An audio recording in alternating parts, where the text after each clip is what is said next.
Good evening, everyone. Thank you for joining us for this evening's webinar, How to Secure Your Financial Future, 5 Simple Steps with Tom Rizzo of Plectrum Advisers. Thank you for joining us this evening, Tom. My name is Diana Cervera, and I am the Director of Education with California Lawyers for the Arts. I am very excited about today's topic and know that there are many artists, freelancers, and arts administrators in our audience this evening. For those of you who are joining us for the very first time, welcome. I'd like to share a bit about California Lawyers for the Arts and take a moment to also share some of the benefits of purchasing a membership with CLA.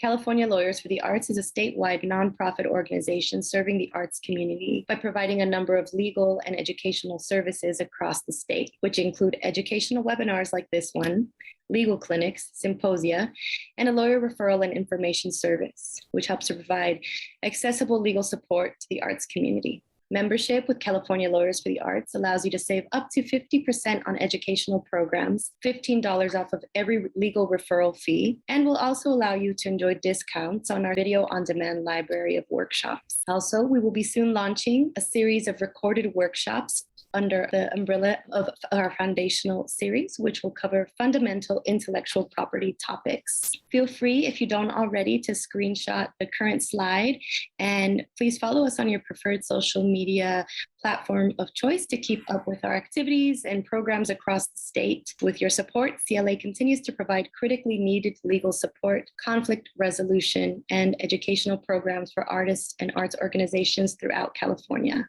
And now, without further ado, I'd like to get us started with our workshop this evening and introduce our speaker, Tom Rizzo. So Tom, I'll go ahead and briefly introduce you, and then I'll pass the mic on to you. Tom Rizzo is founder and managing director of Plectrum Advisers, an independent financial planning resource serving the freelance community. Tom works with clients on an individual basis to evaluate their needs and goals, both short and long term, to help secure their financial future. Through a comprehensive assessment of risk tolerance, time horizon, and financial goals, he designs an individually tailored solution that works best for you. Tom delivers common sense wisdom about how anyone can secure their financial future by adhering to a few very simple tenets. With over 30 years of experience in the music business, Tom has made a successful living as a guitarist, composer, and arranger. So Tom, feel free to share anything else that you would like about yourself. I know we're in for a treat because not only do you bring your expertise as a finance advisor, but also you're an artist. So I know there's a lot of artists in the audience tonight who will benefit from your wisdom and your knowledge. So let me know when you'd like me to pull up your presentation, but I'll hand over the mic to you. Thanks, Deanna. I appreciate it. Welcome, everyone. I wish we could do these things in person so I could see you, but this is the next best thing. So thanks for coming. And I hope over the course of the next half hour, 45 minutes or so, I can give you a little bit of a breakdown on some information that can help you secure your financial future. I'm going to start by giving you a little bit of background on how I started this business and where I came from. I arrived in Los Angeles almost 30 years ago now from a small town, and I was a guitarist and composer, and I was very lucky to begin working pretty quickly after I moved to town. I was lucky I got on a daily television show. I was in a band on a daily television show. So I was lucky. I started working right away, and I married a woman who was also a freelancer. She's a wonderful violinist, but neither one of us had jobs. We were freelancing. And in the early days, when we first started, I was very fearful that maybe this wasn't going to continue for us. I mean, we were working and we were making money, and hallelujah, but I was very concerned about what our finances were going to look like, because the business, especially the music business, is very unstable and very uncertain. I loved doing it, but I was fearful of how it would play out. So early on, when we were able to accumulate a small amount of money, I decided it was incumbent upon myself to figure out how to invest this money in the absolute best possible way so that we could be secure. In case the bottom dropped out, I wanted to make sure that we had some kind of a backstop. So I did what most people do, and I went to talk to a couple of different financial advisors, and I came away from those meetings less than satisfied because they didn't really understand how a creative or freelance person makes their living. They would ask me questions like, where do you see yourself in 5 years? And I said, 5 years, I don't even know where I'm going to be next week. I don't have I can't plan in the way that someone who has a corporate job can plan and know that they're going to get a promotion and know what their salary is. I was a freelancer. So I came away from these meetings saying, I don't know how I can trust these guys to advise me properly if they don't really understand how a freelancer operates. So I said to myself, well, I'm a smart guy.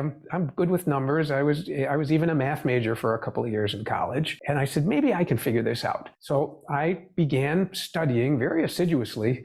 Some guys play golf. I studied investment philosophy as my hobby. And I really worked at it 20 to 30 hours a week. I became engrossed in wanting to figure out how this works because I was concerned about doing it the right way. And after about 10 years of really deep study, I developed a really good method for how to do this properly. And once I was able to do that and secure both my wife's and my financial future, a lot of my colleagues in the recording studios and in live performance kind of asked me if I could help them because they knew what I was doing. And in order to do that, I was going to have to get licensed and form a company and that kind of thing. And so that's kind of the genesis of how the business started. I really wasn't planning on starting a business. I was planning on trying to figure out what's the absolute best way to do this for myself and for my wife. So that's kind of the genesis of this thing. And as a result of approaching finance in this way, I've been able to come up with the steps that anyone will need to take, and they were the steps that I took. These would be the steps that you'd need to take if you want to secure your financial future.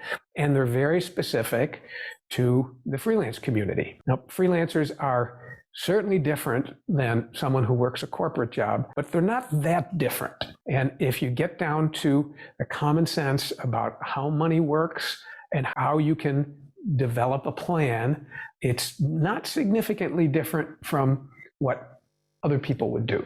So that's the prime thing that I want to share with you today is I've written a little piece. It's called 5 Things That Every Freelancer Needs to Know About Finance. And I'm going to go through these 5 things. I want to go through each of them in somewhat of detail. So let's go and start talking about the 5 things every freelancer needs to know about finance. So the very first one, number 1 here, is to establish an emergency fund. So what's an emergency fund? This would be a bank account. It could be in a brick and mortar bank, could be in an online bank, but it's separate from your regular checking account, separate from your savings account. This would be an account that you would actually label emergency fund. And in this account, we would like to have 3 to 6 months of what it costs you to live in this account in cash. So when I say in cash, I mean it's not invested in the stock market. You don't buy certificates of deposit. You don't buy treasury bills. This is strictly cash that is instantly available to you in case something difficult happens to you. Let's say you get so sick you can't work, or you suddenly get fired from your job, or you get hurt in some kind of accident that prevents you from earning a living.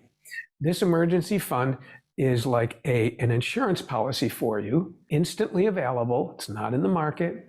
It's available so that you can pay your bills for 3 to 6 months while you get yourself back up on your feet. So when I say 3 to 6 months of living expenses, what do I mean by living expenses? This would include your rent, your car payment, how much you spend on food, entertainment, clothes, your cable bill, your streaming bills, student loans if you have them, a mortgage if you have it, anything that it costs you to live on a monthly basis.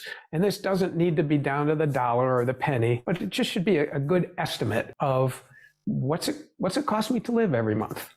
So you may have to do a little bit of accounting in order to do this. You may have to look back at your credit card bills or your checkbook or however it is that you pay your bills, and maybe go back 3, 4, 5 months and kind of get a rough idea. Does it cost me $2,000 a month, $5,000 a month, $10,000 a month, whatever it is, $20,000 a month, whatever it is, know what the number is. And then we'd multiply that by 3. So let's say, for example, it costs you $4,000 a month to live. So 3 times 4,000 would be 12,000, or 6 times 4 would be 24,000. So in that situation, you would want to have someplace between 12,000 and $24,000 in this emergency fund, not invested, not in the stock market, just cash in this fund that will be there if something difficult happens to you. Now, if you're in a situation where you're just starting, or you're in a situation where you're just coming out of paying a bunch of bills, either student loans or whatever, some people say, well, I don't have that much money. And that's fine. What we want is a plan that the first dollars that you accumulate should go to this emergency fund.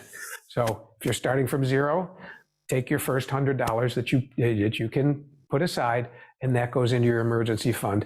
And you can have this grow. It might take you several years to get it to the point where it's between 3 and 6 months of your living expenses. But in any case, have a plan to get this emergency fund established. So number 2 in this list of the 5 things every freelancer should know about finance is that we want you to save 10% of every check that you get. Why is this? If you were working a corporate job and you weren't a freelancer and you worked for an employer, you'd get a paycheck every week or every 2 weeks or once a month or some regular interval, and you would be able to know how much you're making. And therefore, you'd be able to say, okay, I want to save $500 a month or $5,000 a month, whatever it is. And you'd be able to do that pretty easily because you'd know how much is coming in at the very next paycheck. And it would be easy to do. Well, with freelancers, at least what my experience and my wife's experience was and continues to be, is that you work per job. So you might get called for a job that pays you $500, or you might get a job that pays $5,000, or you might get a royalty check for $30,000, or you might get a job that pays you $100. So the range is very broad when you're a freelancer. And most freelancers say, this is so confusing to me. I mean, I don't know how am I supposed to save? How do I know how much to save? Well, this 10% rule makes this easy because every check you get, no matter how big or how small, you take 10% of that and you immediately send that to your investment account. And we're going to talk a little bit later. We'll talk about how to set up an investment account properly so that you can have some place to send this money. But most importantly, you have to kind of get used to when you get a check, all of that check isn't available to you. Let's say it's $1,000. You're a photographer and you've done a shoot and they give you a check for $1,000. The first thing you do is calculate 10% of that. And 10% is kind of easy because you just move the decimal point over 1. So 10% of 1,000 is $100. So you would immediately, when you get that $1,000 check, you would immediately take $100 and send it over to your investment account. So now you have $900 that you can live on or pay your bills or whatever you're going to do with it. Let's take the example of a $20,000 check. Let's say you do a big project, documentary film, you compose music for commercials, something, and you get $20,000. 10% of that is $2,000. You would take $2,000 and immediately send it over to your investment account. Now, this is before you say, can I pay my rent?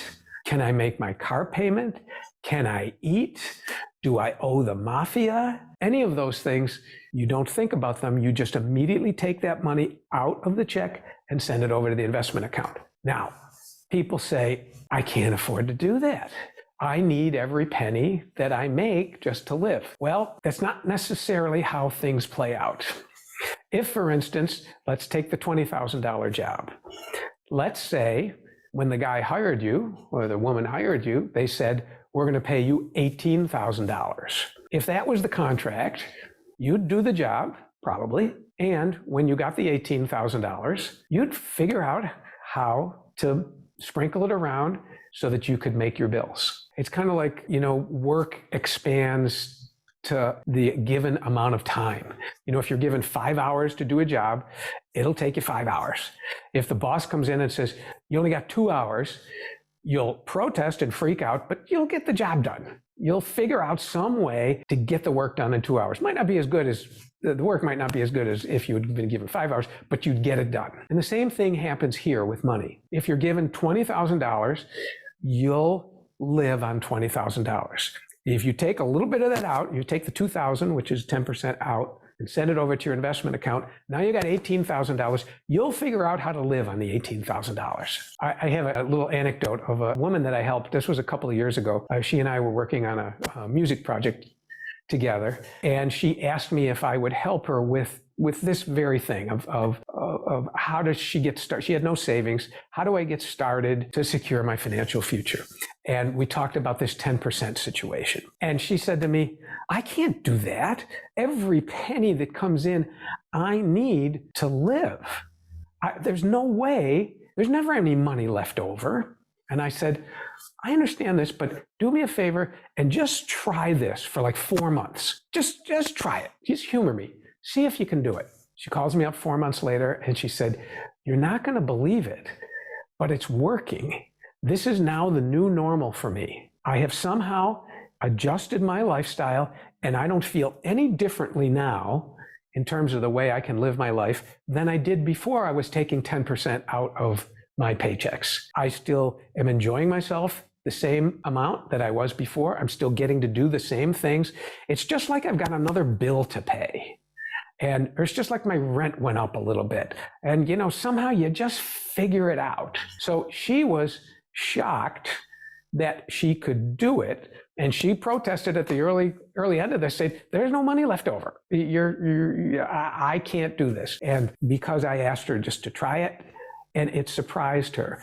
So I would recommend that you do the same thing, that in your freelance business, whatever the business is, every check that comes in, before you even think about what you're going to do with the money, or if the landlord is breathing down your neck or whatever, that the very first thing you do is take this money, and it's kind of called paying yourself. You take this and you put this in an account, and this is for you for later. The beauty of this kind of system is that it takes any emotion and guesswork out of how much am I going to save, or how much am I going to save for retirement, or how much am I going to put away, because it's preordained. You get the check for $500, 10% is $50. You automatically do the calculation. Okay, $50 goes over, boom. If it's a little job, $100, $10 goes over, boom.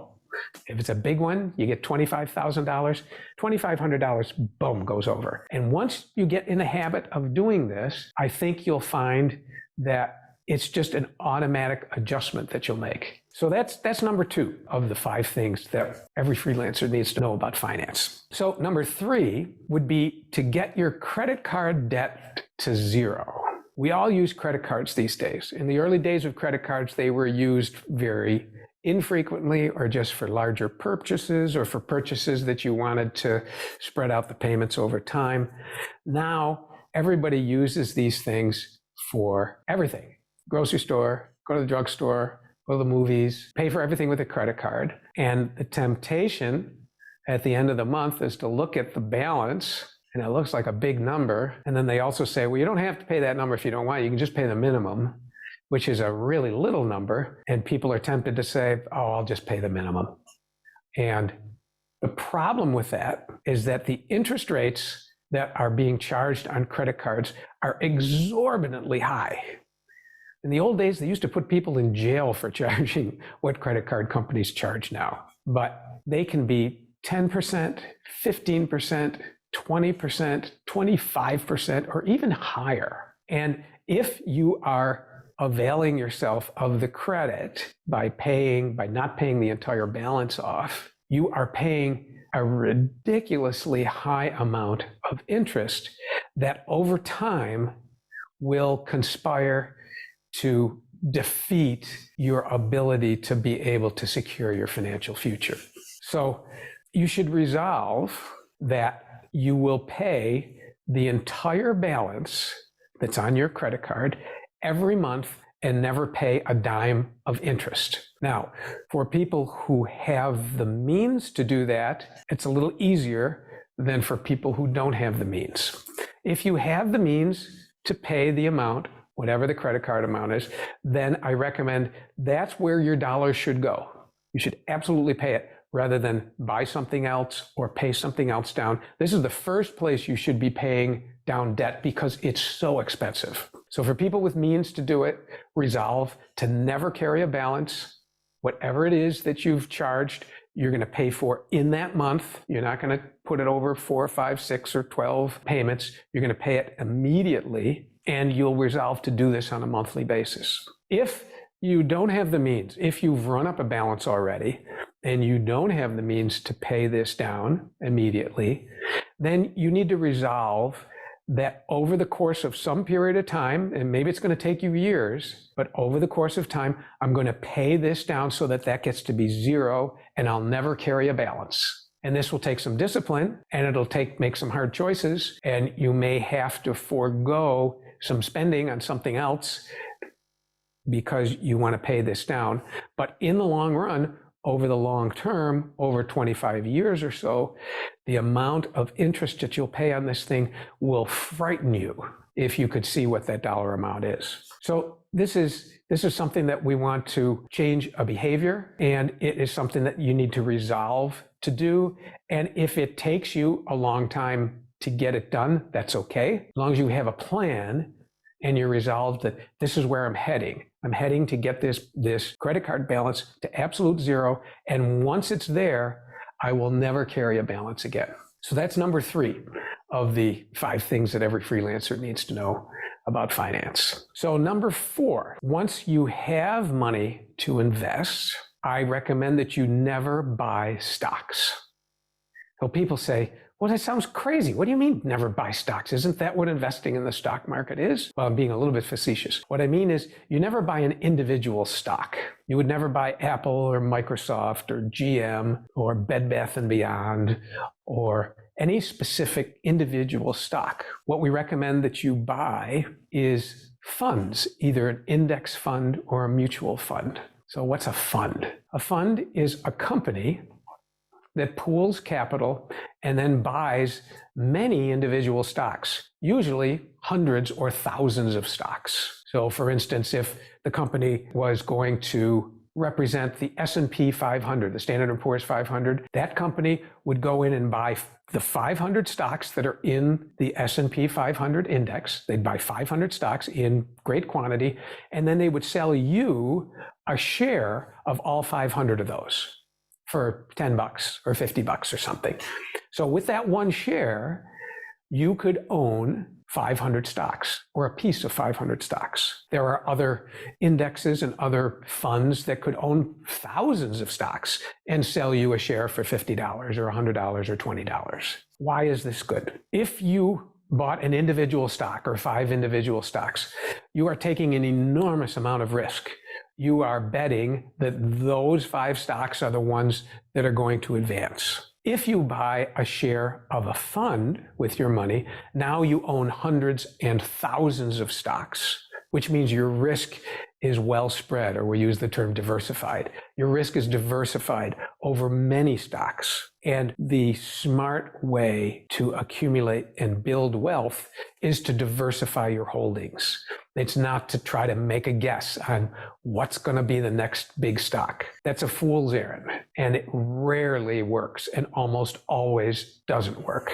So when you finally do have assets to invest, we'll talk a little later about how you would open a brokerage account and put the cash in that account. And then what you would buy is you would never buy stocks. You'll always buy funds. And I'll expand this a little bit. We'll talk a little bit about how do you figure out which funds to buy, because there's a million of them out there. But the most important thing is to not allow yourself to go into the trap of saying, I think what investing about is picking winners. That is a misunderstood tenet about what a successful investor does. A successful investor wants to participate in the growth of global capitalism, but there is no chance that you will be able to consistently pick any one winner, any one company over time that will grow in the way that you need your portfolio to grow. So we'll talk a little bit about funds now, okay? Different funds will have different objectives. So what is an objective? An objective might be growth. The fund might want to buy stocks and put them in the fund and sell you a share in order to grow. There might be another objective of a different company, the objective might be for income. If you're already retired and you're not looking to grow your portfolio, but you're looking for income to live on, well, that mutual fund company or index fund company might buy things that will produce income. These are usually typically bonds that would produce a monthly or semi-annual or annual income, different from a company that would be trying to grow your money. There may be a mutual fund that would specialize in real estate, or it would specialize in domestic stocks, US stocks, or it would specialize in foreign stocks, or in emerging markets, or any number of different definitions of objectives. And when you get your pile of money and you're ready to begin investing, a good advisor will be able to show you how to sprinkle this money around so that it's not all in one pot. You don't want it all in the S&P 500. You don't want it all in emerging markets. You don't want it all in real estate. You don't want it all domestic, etc. And good advisors understand the correct ratios that we want to allocate the money that you have into these different funds. So just to recap, so the fourth thing of the 5 things every freelancer needs to know about finance is that when you do accumulate money and you begin to invest, that you invest in funds. You never buy individual stocks. So we'll go to the 5th one. And now this is kind of related to the 4th one.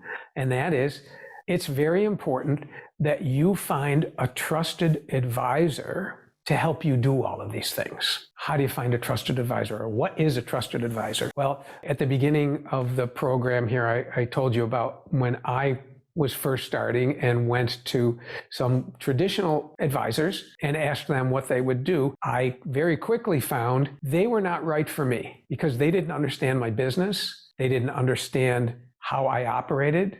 They were probably good for somebody else, maybe that was in a more corporate situation, but they were not good for me. And so if you're a freelancer, you need to interview advisors and find one that is aligned with the way it is that you are living and you're making your living. Not all advisors are savvy about this. Not all advisors want to help people that don't have a more structured income situation. So I recommend that you, when you're interviewing advisors, you ask some of the questions that we raised here, which would be, when one of the first ones would be, tell me about your investment philosophy. Do you buy stocks? Are you a stock picker? Do you like to try to play the stock market in order to win? And my recommendation is that if that's what they say, then I don't think he's the right guy for you.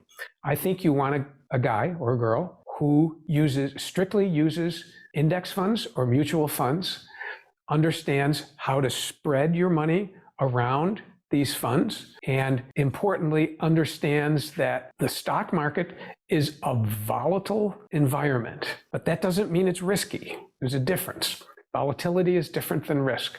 Volatility means it's going to go up and it's going to go down. And there's going to be crises and there's going to be recovery. And a good advisor understands, well, let me phrase this another way. I was speaking before the pandemic, and when I could go out and speak to people in person, one of the things I would always say to the people in the audience is, one thing you should never, ever, ever do is watch finance guys on TV. And it gets a laugh every time because I'm being a little bit facetious. And what do I mean by that? I mean, the current pundits that are in the media, they're correct in their assessment of the situation, but they're thinking about the short term. They're talking about things that are going to affect the value of your portfolio today, or this week, or this month, or even this year. And their assessments are correct. They're looking at what's going to happen in the stock market and is this going to be bad for your portfolio? The problem is, if your objective is to secure your financial future many years into the future, what happens in the stock market today, this week, this month, this year has absolutely no relevance to what the stock market is going to be 10, 20, 30 years from now. It's absolutely nothing to do with it. The market's going to go up, it's going to go down, it's going to bounce around, and people are going to say it's time to get out, or it's a crash is coming. But one of the other things I used to say when I speak to people, I would ask the question, I said, in the history of the stock market, how many times has the stock market recovered from catastrophe? How many times? And the answer is every time. It always recovers, as long as you don't change what it is you're doing as a reaction to what's going on in the market. Now, this is difficult to do. I mean, I'm old enough and have been investing long enough to have been through many crises. The dot-com bubble burst in 2000, the financial meltdown in 2008, the COVID, what happened, the 35% drop we saw at the beginning of COVID. I've been through these things, and I have had the advantage of having studied investing long enough to know that although catastrophes will happen, if you stay put and you keep your allocation, you stay diversified with what you own, a recovery will always happen. Might take a year, might take 2 years, might take 6 months, but it always recovers. There's many reasons for that, but so you have to have fortitude if you're going to grow your assets such that when you get to retirement age, you're going to be very comfortable and you'll have a cushion and you'll have something that will help sustain you. These are the 5 things. Finding a trusted advisor. I'm an advisor. I'm someone you can come to. There's many of us out there. You have to find someone that's a good fit for you. You have to find someone that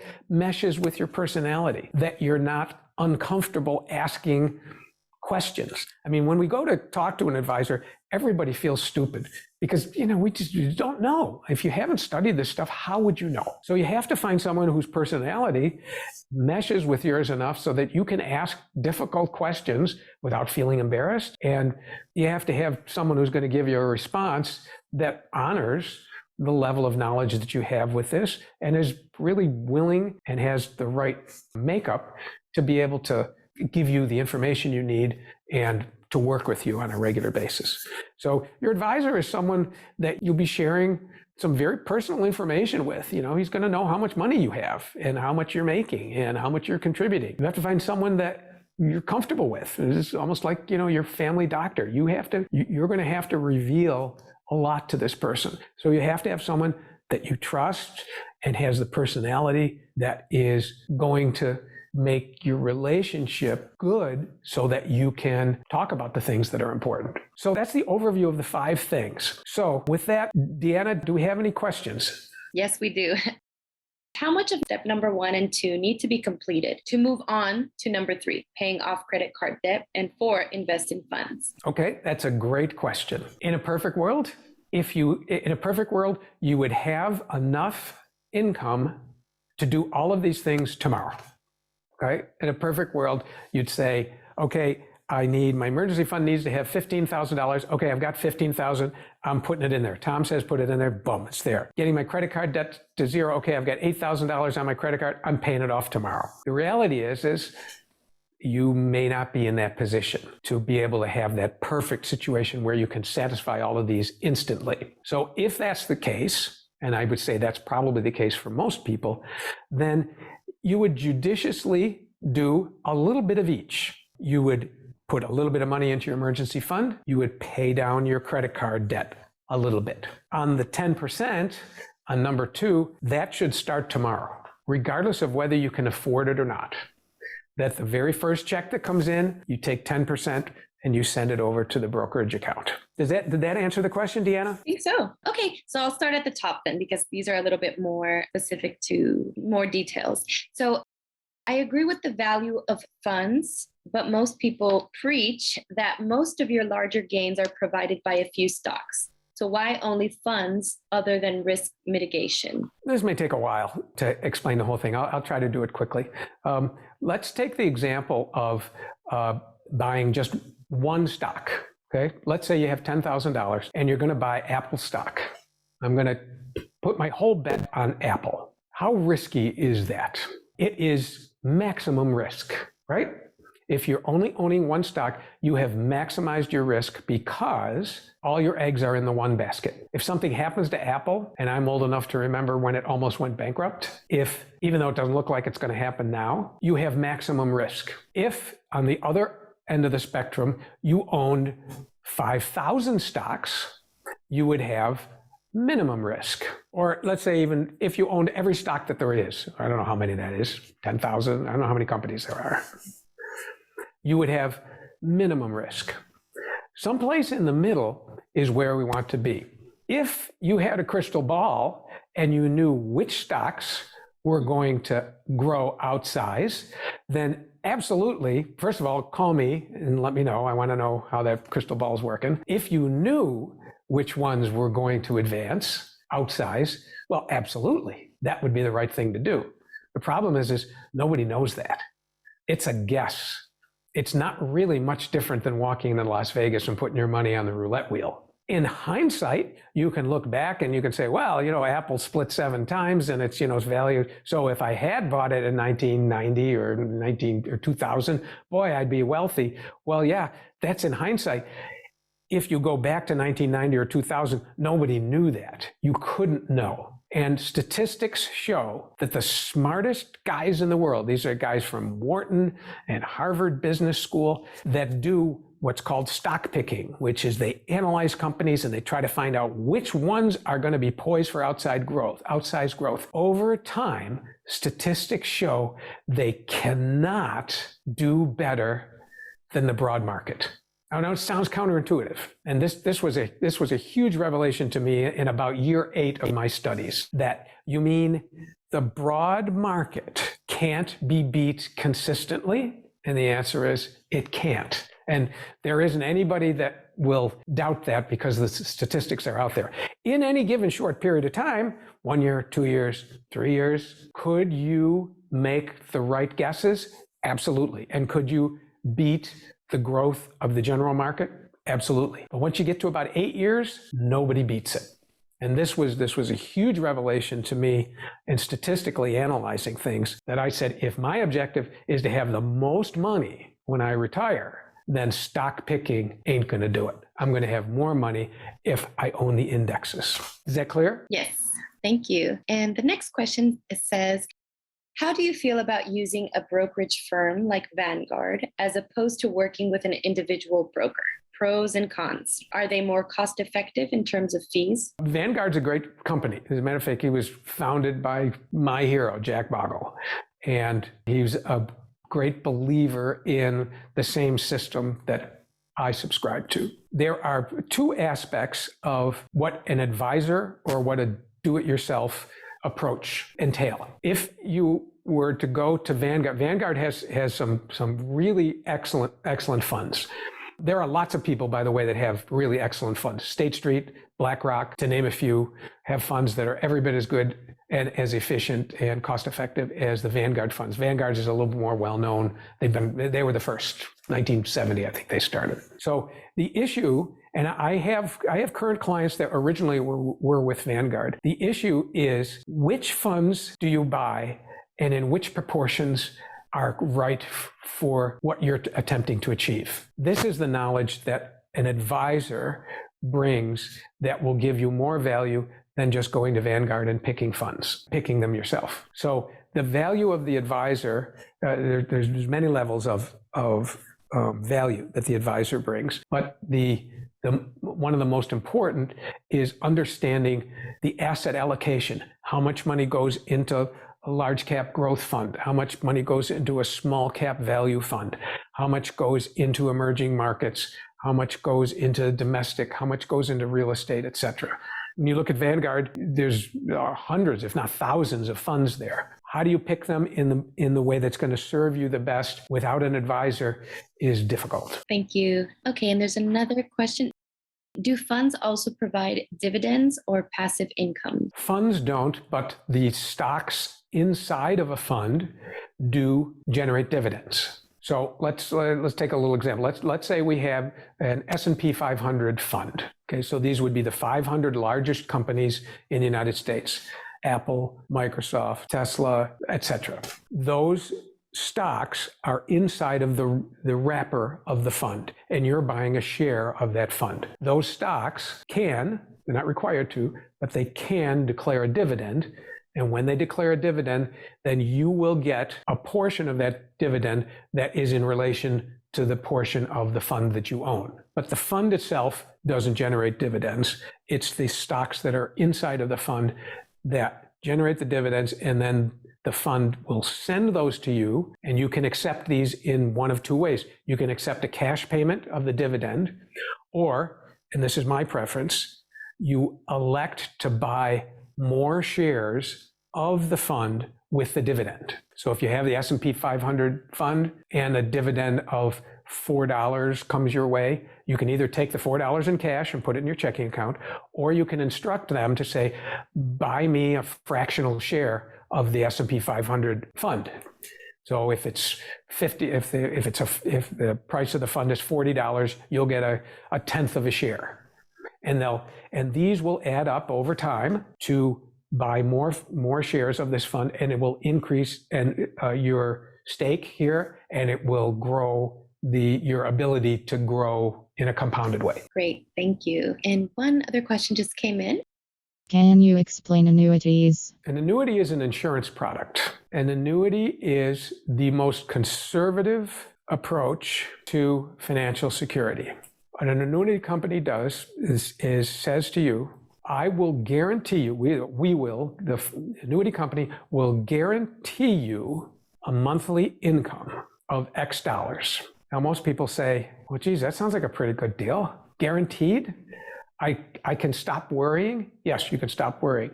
The fine print says, but you have to give me all your money. So let's say you've saved up $350,000, and you have two choices. You can invest that money with an advisor and attempt to grow it. And if it's invested properly in the method that I recommend, it should grow average annual about between 8 and 12% per year. Average. Some years you'll make 20%, some years you'll lose 8%. So next year you'll make 8%, next year you'll make 4%, then you'll have a 30% year, then you'll lose 20%.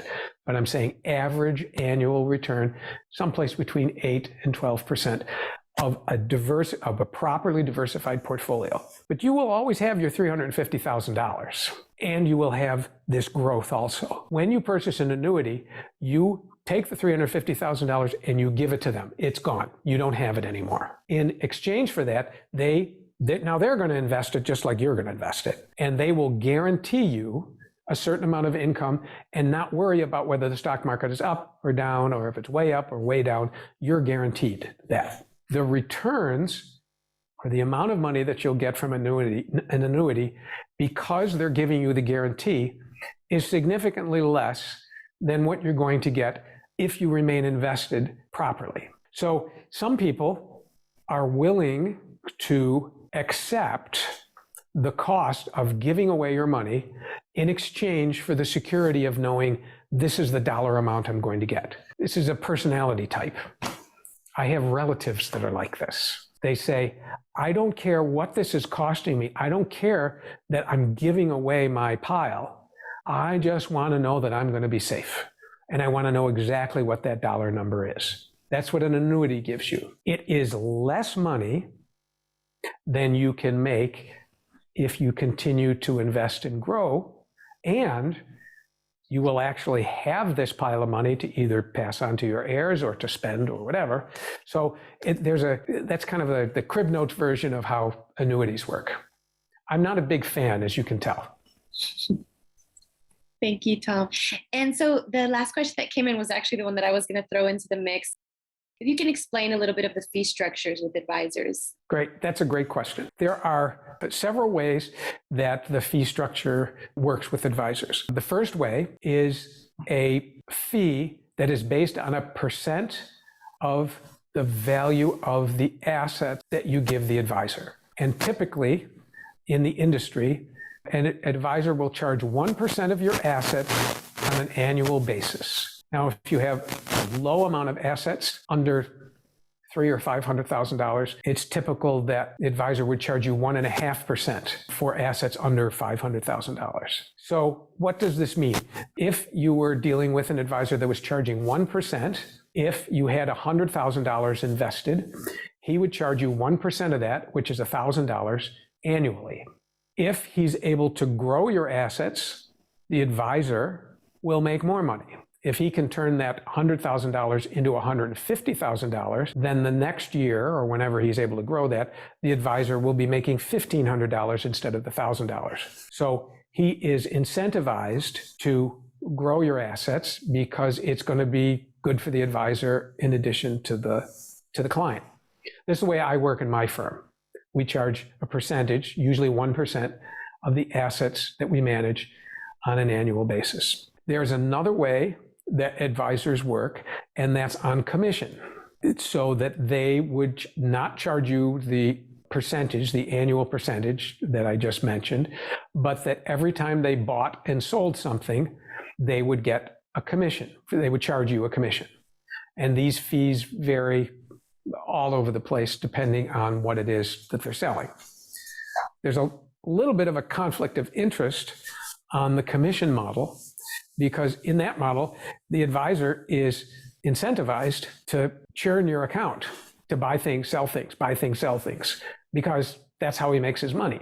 And maybe whatever he's bought for you shouldn't be sold. Maybe he should hold on to it. But if he holds on to it, he's not making any money. So he's got to call you up and say, I think we should move the money out of this and move into this. And I've got a tip that this is going to go. And so I don't think that's the best model. I think the better model is a straight above the board percentage, which is what I do in my firm. And I'm going to buy for you exactly what I think is in your best interest, because I have no incentive I'm not going to be paid more or less based on what things I buy or sell for you. I'm just going to get the straight percentage. So those are the two models. Thank you, Tom. And I think that was the last question that came in. So maybe before we wrap up, if there's any final thoughts from you, I think this was a really great introduction to things that folks should think about, right? When thinking about having a secure financial future. I think this is a really straightforward way that you presented, 5 steps that, are simple. And depending on where we are, I think we can all maybe start doing a little bit, like you said, of some of them. I know I always learn something new when I hear you speak. So yeah, are there any final thoughts from you as we wrap up? Yeah, I don't know who we have in our audience. I don't know if we have multimillionaires or if we have people that are just starting their first job. So I don't know. So I'll try to speak to all of you. If you're at the beginning of your career, a big mistake would be to say, I don't have enough money to do this, and I'm going to wait until I have enough money to do this. At the very beginning, the day you get out of college and you start working, I recommend go around and interview advisors. Try to find someone who's willing to work with you, even if you're a small fish, and try to find someone that will at least open an account for you. Maybe because he can't make much money off of you, he's not going to spend much time, but at least he'll open an account for you and link it to your checking account, and you can start to make contributions. You can take the 10% of every check and start throwing it in there. I see so many people that are, let's say, in their mid-30s, late 30s, and I'm the first guy they've talked to because they said, well, I didn't have enough money, and so I didn't know, I felt a little sheepish about going in. Don't let that stop you. Find an advisor who will at least open the account for you. Even if he can't advise you, at least get the account open, immediately begin taking this 10% of your check. Because if you study math and you know what compounding is, $10 today, especially if it's invested properly, 30 years from now, it's going to be worth an enormous amount of money. So even little bits at the very beginning of your career are important. So that's on the beginning stages. If in our audience we have people who already have assets, I recommend that you make sure that the advisor that you're working with is not buying individual stocks. Make sure you don't have individual stocks in your portfolio. It's ultimately destructive to your ultimate goal of having the most amount of money when you want to retire. And if you have an advisor that is buying stocks for you, I recommend you go at least interview other advisors and try to find someone like myself, and there's a lot of us out there, that are committed to the fund model of making sure that you have thousands of stocks in your portfolio. So those are my final words, Deanna. Thank you so much, Tom, for joining us. Thanks, Deanna. I look forward to the next time. Great. Have a good night, everyone.